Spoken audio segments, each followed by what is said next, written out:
जय मसीह की प्रियो। देखिए, मैं प्रभु में आपका भाई भगानाथ। कैसे हो? उम्मीद करता हूँ बहुत अच्छे हैं।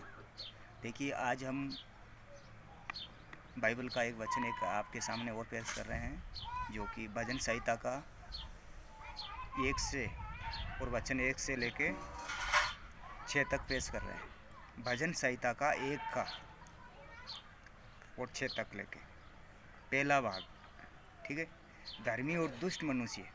धर्मी और दुष्ट मनुष्य, ये दो मनुष्यों की बात हो रही है। यानी एक तो धर्मी और एक दुष्ट मनुष्य।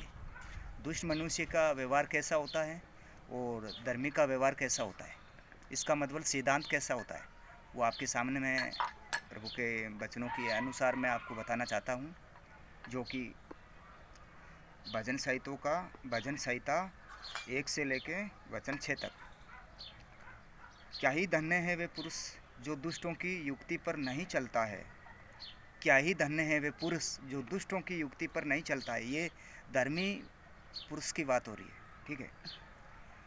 और ना पापियों के मार्ग में खड़ा होता है, और ना पापियों के मार्ग में खड़ा होता है, और ना ठट्टे करने वालों की मंडली में बैठता है, ना ठट्टे करने वालों की मंडली में बैठता है। पर तू वे तो यहोवा की व्यवस्था से प्रसन्न रहता है, पर तू वे तो यहोवा की व्यवस्था से प्रसन्न रहता है, और उसकी व्यवस्था पर रात दिन ध्यान करता रहता है। उसकी व्यवस्था यानी कि परमेश्वर की व्यवस्था पर रात दिन ध्यान करता रहता है, उससे प्रसन्न रहता है वो धर्मी पुरुष। ठीक है। वचन आगे 3 में बताता है, वह उस वृक्ष के समान है जो बेती नालियों के किनारे लगाया गया है। वह उस वृक्ष के समान है जो बेती नालियों के किनारे लगाया गया है, और अपनी ऋतु में फैलता है, और अपनी ऋतु में फैलता है, जिसके पत्ते कभी मुरझाते नहीं, जिसके पत्ते कभी मुरझाते नहीं। ठीक है। इसलिए जो कुछ वे पुरुष करे वे सफल होता है। इसलिए वो जो ऐसे पुरुष होते हैं, वो जो कुछ भी करता है वो सफल होता है।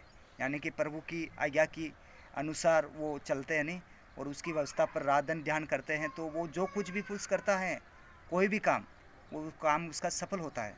ठीक है। ये होगी धार्मिक पुरुष की बात।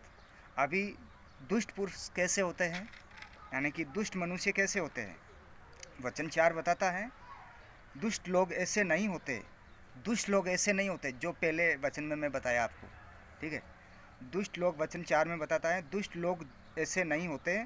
वे उस भूसी के समान होते हैं जो पवन से उड़ाई जाती है। वे उस भूसी के समान होते हैं जो पवन से उड़ाई जाती है। यानी कि भूसी, जो गेहूँ निकाल देते हैं, उसके अंदर भूसी रह जाती है, वो पवन में उड़ी जाती है। ठीक है। तो उस भूसी के समान होते हैं दुष्ट लोग, जो पवन से उड़ाई जाती है। वचन 5 बताता है, दुष्ट लोग अदालत में स्थिर न रह सकेंगे। इस कारण दुष्ट लोग अदालत में, यानी कि परमेश्वर की अदालत में स्थिर न रह सकेगा। ठीक है। और ना पापी धर्मियों की मंडली में ठहरेगा।